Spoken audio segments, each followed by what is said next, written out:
Hello, if you're selling on Amazon or you're planning to and you'd like ongoing support as you go, I've just opened the doors to my membership, Amazon Made Easy. It's a space for product-based business owners who want expert guidance, somewhere to ask questions, and a bit of structure and accountability while they build and grow on Amazon. Inside, you'll get regular live Q&A calls with me, optional co-working sessions, practical resources, and a supportive community of people all working on similar things. It's designed to make selling on Amazon feel clearer, simpler, and much less overwhelming, and to give you somewhere to go where you're stuck or unsure of what to do next. You can join at any time and stay for as long as it's helpful. And if you'd like to take a look, you'll find the full link in the show notes. Welcome to the Bring Your Product Idea to Life podcast. This is the podcast for you if you're getting started selling products or if you'd like to create your own product to sell. I'm Vicky Weinberg, a product creation coach and Amazon expert. Every week, I share friendly, practical advice as well as inspirational stories from small businesses. Let's get started. Hi, today on the podcast, I'm speaking with Charlie Shert, the creator of the Mosey, the wearable and waterproof thermal wrap for the cold. Charlie helps people stay 5 times warmer than regular blankets so they can focus on the joy of the moment and not the distraction of being cold. The Mosey is a product that solves a specific problem, and we really go into that during this episode. Charlie shares his inspiration for creating the Mosey, the process of finding a solution to the problem that he was experiencing, and how he's constantly seeking feedback from customers and refining his design, as well as how the business operates to make things even better. There is lots to learn in this episode, particularly if you're looking for inspiration on how to create a product that people will really want to buy. I would absolutely love now to introduce you to Charlie. So hi Charles, thank you so much for being here. Good morning. So can we please start by you giving an introduction to yourself, your business, and what you sell? Well, my name is Charlie Sherts. I'm an engineering background in product development in medical device industry. And I've always been innovating new products. I have about 55 patents, and I always tend to see problems and find solutions for them. And so I've been doing this for about 30 years. And I love the challenge of introducing a new product, and I love the challenge of solving a real problem that I had seen. Brilliant. Thank you so much. Well, there's a lot we can get into. So can we start by you talking about, I think it might be your latest product. Can you start by telling us like what it is and how you, and sort of at what point you realized there was a problem that needed solving? Yes. Well, my most recent product is the Mosey, M-O-Z-Y, which stands for mobile and cozy. And what it is a lower body blanket. It's like a wrap, but it's engineered to be over 500% warmer than stadium blankets and other blankets that people typically use. And it was made to solve a problem that I had seen personally and a problem that I had. And it really caught on. So I said, well, I'm going to patent it and market it. And that's what I'm doing.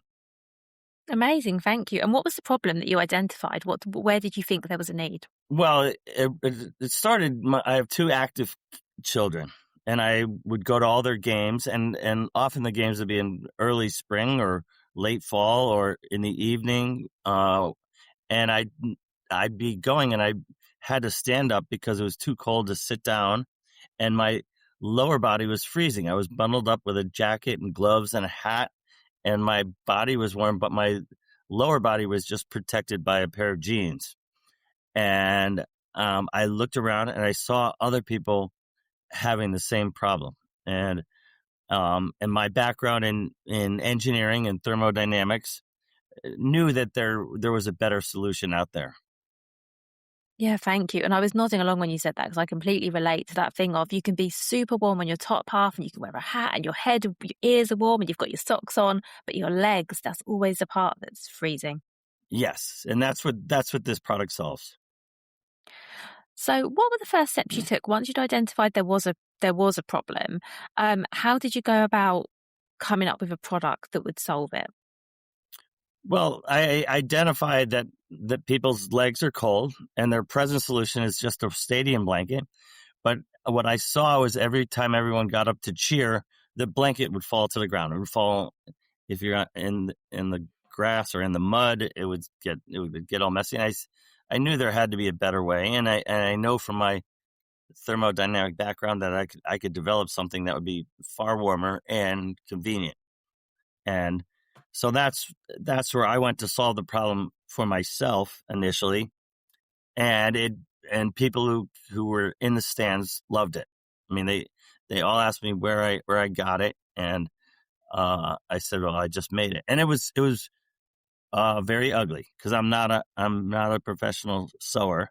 So I learned how to use a sewing machine and just started sewing together fabrics until it worked. Oh, wow. And I don't know much about thermodynamics. I'm going to be really honest. Is it just the fabric that it's made of? Is that, I mean, obviously you don't want to give too much away, but is that what makes it super warm? Is it what it's constructed from or how it's Well, constructed or that's both? part of it. It's the materials, but it's also how it's constructed. And it, I mean, thermodynamics, we're solving the problem of convective heat loss, which is also called wind chill factor, and the winds. And I look at it at a molecular level, that the cold air molecules brush against your body, and they drag the warm air molecules that your body's generated around your body away. And so what I did was create something that blocked that, and then also was adjustable. So the closer I could get without allowing internal molecules moving or external air molecules from hitting your body, the better it would get. And so that's how that came about. That makes a lot of sense. So you mentioned a minute ago, you said you're not really, you mentioned how the first one you sort of sewed together yourself and you weren't really sure about how it looked. So how did you then go to getting something that looks, because obviously now I've seen obviously the final pictures, it looks pretty sleek and it's got like the nice Velcro bit where people can put patches on and things and it's adjustable. How did you go from something that you had designed yourself to having this product that other people would want to wear too? Well, that's where I did some focus groups. I did online questionnaires, but more so I gave it to friends and other people I knew at the games to try and get their honest opinion. And it was a lot of redesigning. I am on iteration number 41. So I've created 41 different Mosies, and till I came to one that I was really happy with. And when I tested it, as far as heat loss, it worked perfectly. And I said, "This is it." Although it is continuing to evolve. The next version is going to look a little nicer, a little smoother, a little more form fitting. So it is continuous, but it's come a long way from where it was. So which version were you on where it got to the point where you were like, okay, this is something I can actually sell now? Well, and on a version of about 5, where it started to look nicer and it was easier to use. And, and that's also when everybody was saying, where can I buy one of these? How can I get one? And I said, okay, this is really does have a demand. And that's when I filed for the patents. And that's when I started looking at manufacturing and looking at how to fabricate this in a inexpensive but high quality way. And how easy was that to go from producing, like a one-off something for you to wear to having something that can be produced at mass? Well, to tell you the truth, that's the hardest part. I'm a product developer, so the development for me is kind of fun. But going to manufacture is a whole different thing, and it was just a long process. And I learned a lot, and I did go to outside help. Friends who are seamstresses and sewers who gave me a lot of hints how to make this thing. So that by far is the hardest part, is getting it manufactured, but also manufactured at a price point that people would pay money for and that you could profit from. Yeah, that's really hard, isn't there? And was there a bit of a gap between what you wanted the product to be and do and what was actually feasible? Because I think that's something lots of product developers can struggle with, is that the product you developed, once you're looking at doing it at scale, some of it just might not be possible. Oh, that's very true. The original ones had all kinds of bells and whistles and more pockets and more um, little things, but it made the cost go so far. I looked at it and I said, what's really needed? What do people like the most? What do people really want? And that's what I settled on. So it is a compromise, and it's if I had made it with all the bells and whistles, it'd be wonderful product, but no one would buy it because it'd be too expensive. Yeah, that makes sense. And it sounds like that you mentioned you were doing lots of testing and focus groups and you were getting people to wear them. So I guess you had a good idea of what were the things that people found useful, what were the features that they valued the most. So Yes. I guess you had that in mind when you were having to make compromises. Because I think that can be another thing, is that what you or anyone as a product developer might think is the most important thing, there might actually be a bit of a disconnect between what the consumer actually wants. Yes, very true. Very true. So I spent a lot of time asking people. I'd let them borrow one and I'd give them a long questionnaire. They'd fill out the questionnaire. And then I'd let, different women's groups, and then we determine who the target market is, because who gives it the most value. And then I would do focus groups where I'd hand out 6 of them, and get people's opinion. Try it, wear it for a week, and let me know what you think. And then I got honest reviews saying, I don't like the way it looks. It's too awkward. It's grabby this, it's doing that. And I reviewed all of those, and then I get to the next iteration. But it sounds like you had something you could sell fairly early on. So were you selling them and in the background still refining and coming up with the next version? Um, no, I mean, we did a Kickstarter and to gauge the interest, and it did really well. And we said, okay, that's another indicator that this is a good product, and this is another indicator that this is a good price point. And so I had one company, I was making small numbers of them, and at that point I wasn't really selling them. It wasn't until almost a year later, when all the manufacturing came through, that I started selling them. Okay. So, I didn't realize you did a Kickstarter. That's another great way, isn't it, of just validating whether other people think it is a good idea. It is, because you can ask questions and everything, but you don't know if they're just being nice to you or anything like that. Kickstarter, it's more the honest truth, what people think of it. And I assume it's a lot of people who don't know you as well, because I think friends and family can often be very supportive because they want to support us and they want us to succeed. But actually, when someone who doesn't know you, has got no affinity with you, is happy to give you money for something, I think that's a bit more of a validation, isn't it? Absolutely. I mean, if your friends and family, they all are very supportive, so they're not going to say anything negative. But when someone has to put money towards it, like a Kickstarter, they're much more critical, and they tell you the truth.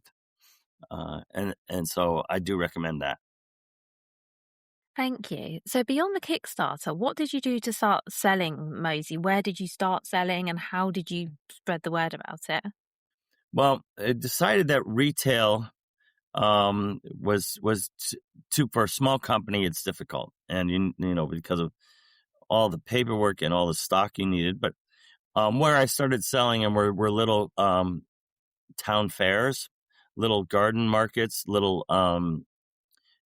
festivals where I'd get a table and have people try them on and wear them around, so I could get people's honest opinion, and so that's where I started selling very small, and that's also where I further defined the price I could charge for it. I think that makes a lot of sense as well, because I guess it's a product that people need to, not, well, not in all cases, but I guess it's an easy, what I'm trying to say is it's probably an easier sell if someone can put it on and go, oh, I immediately feel much warmer. Because online, specifically because it's so unique, have you found that it's more challenging to sell them online? Very much so, because it's when people try it on in person, it's much better. The online, there's a lot to be interpreted, and so we found that when we could at different shows and fairs, we would hand out one for someone to try on, and it was much more effective. And you would see their face light up. It's like, oh, I really need this. And how about now? Are you still selling them predominantly in person, or are you selling online as well? No, it's all online. I still do benefits, and I still sponsor some different things where I'll give some away. But the sales are all online, and it's just an easy way to get things sold without having a huge inventory and a shipping staff and things like that. And so my footprint for the home office or the headquarters is one room, basically. That's good. And how have you got over the thing of having to explain what the product is to someone who can't feel it, can't try it on? What do you think is an effective way of doing that online? We tested every word and every line, and by doing a lot of hundreds of tests on Meta, on Facebook and Instagram, and that's when we determine what words get people to move forward with it, because it's very difficult if they don't know the product. They say, I don't get it. It's only half of a blanket. and I said, well, what, and then you describe what it does and its benefits to the person, that you'll get, instant warmth. There's no batteries. It's all your body generated heat that stays with you. And so it's still very hard to have people picture it in their head, until we start giving them examples. I mean, looking on your website, I thought the use of images and videos was really good because there were so many people wearing it in different situations. And I think that sort of thing really, really helps. It does. And the video is so much more effective than the pictures from my product, because it's got a active component to it. And people can see it's not just a photo, but this is how you put it on. This is how easy it is to put it on. This is how easy to walk in it and wear it, stand and sit. So that's been much more effective for us. Yeah, I think that makes a lot of sense. So now you've been through this whole journey with the products. Is there anything that you would do exactly the same? And is there anything that you would do differently if you were to start again? I would do, I made a million mistakes, believe me, and you learn from your mistakes. I mean, one thing was, I put the product out there a little too fast without doing enough testing. And one thing I did, which was a big mistake, was to order 75 different products, so different colors. So we have some different products for different temperature ranges, and then like 12 different color combinations.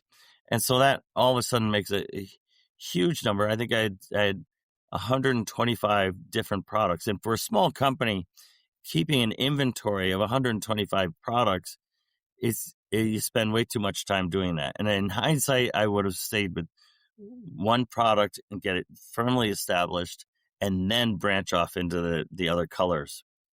But that's what I would learn and what I wouldn't have done. What I did do, which worked out really well, is go straight to the internet, and it cut a lot of costs, and it allows you to get the product to market much faster. And so I don't imagine me selling these things in stores. It's just much easier to be online. Yeah, definitely. Well, thank you so much for sharing that. And do you still sell such a big range of sizes and colors now, or have you refined that down a little bit? We've refined it down quite a bit. So we're selling mostly the core colors. We're selling deep discount on our the color combinations that weren't big sellers, so we can just get them out the door and let us focus on the core colors and the core products, and that puts us down to about 6 different products, and Yeah. versus 125. That's a huge difference. It is, Wow. and it makes life much easier, and the warehousing easier and less expensive, and so that's that was something I learned, but um, a lot of things you sort of learn along the way, and I had spoken to a lot of people that had started up internet-based product sales, and they gave me a lot of different ideas and hints and things not to do and to do, and it was very helpful to listen to other people that had been through it, and so I recommend that also. Ask a lot of questions. Yeah, thank you. That's great advice. And also, I think you coming on this podcast and sharing your experience will hopefully also help people from, from doing some of the same things, because I think it's really nice to learn from other people as well. Yes, absolutely, because a lot of them tell you what works and what doesn't work for them, and you'll get a lot of good ideas, and it helps you get through things to hear that everybody else has gone through the same hardships as you.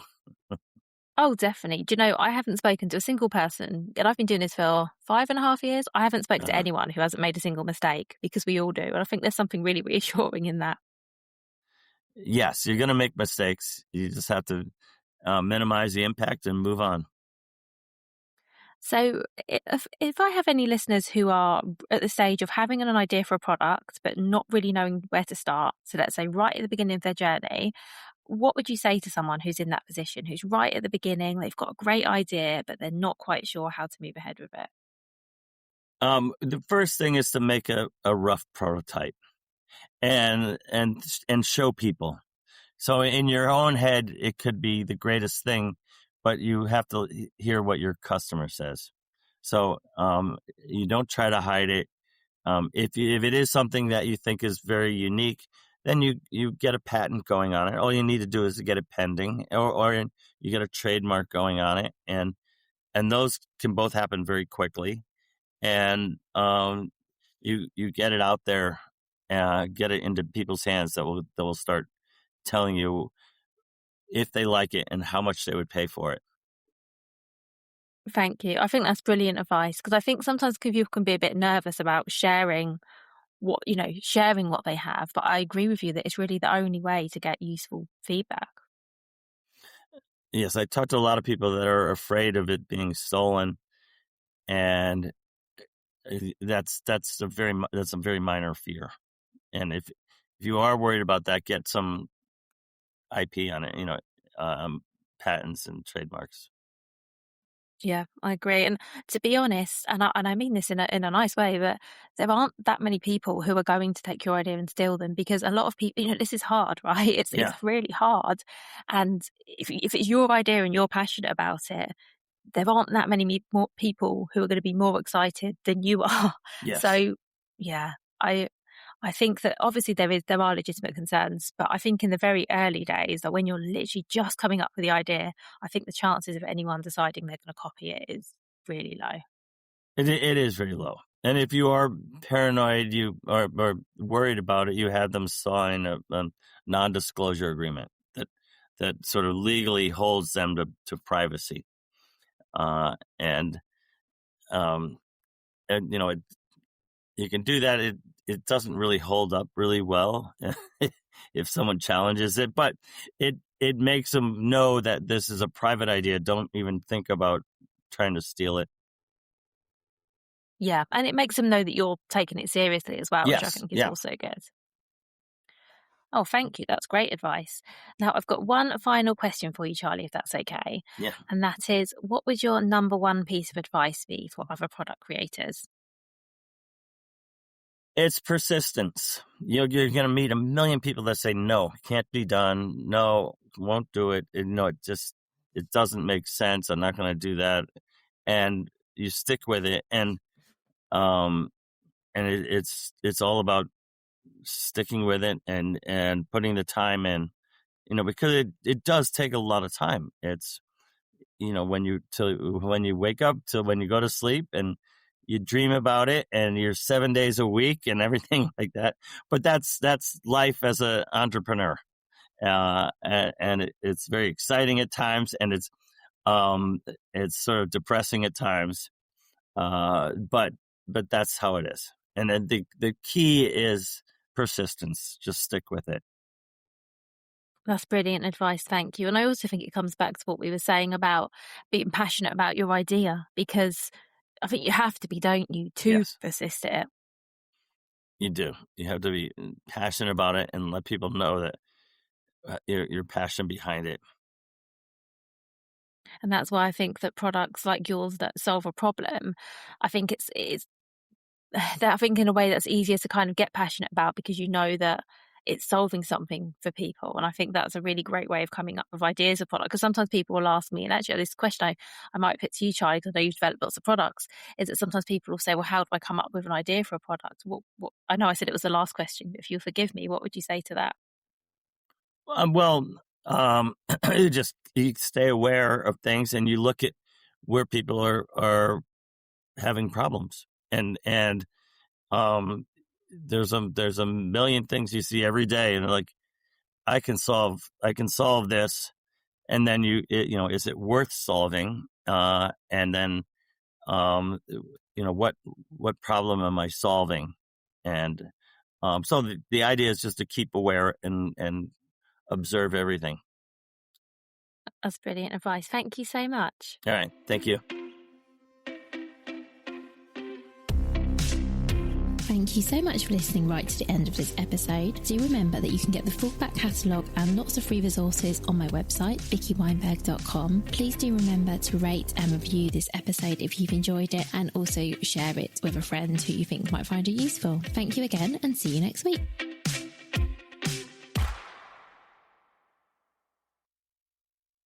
If you've been inspired to start a podcast in 2024, I really recommend my podcast host, Captivate. Captivate were my top pick when I started podcasting 4 years ago, because of how easy it was for a complete novice like me to get started. I've stuck with them for the last 4 years because Captivate is still really simple to use. They keep adding great new features, like the ability to share ads like these, and they've just been really reliable. So when you're ready to start your own podcast, you can use the link in the show notes and get a free 7-day trial with Captivate.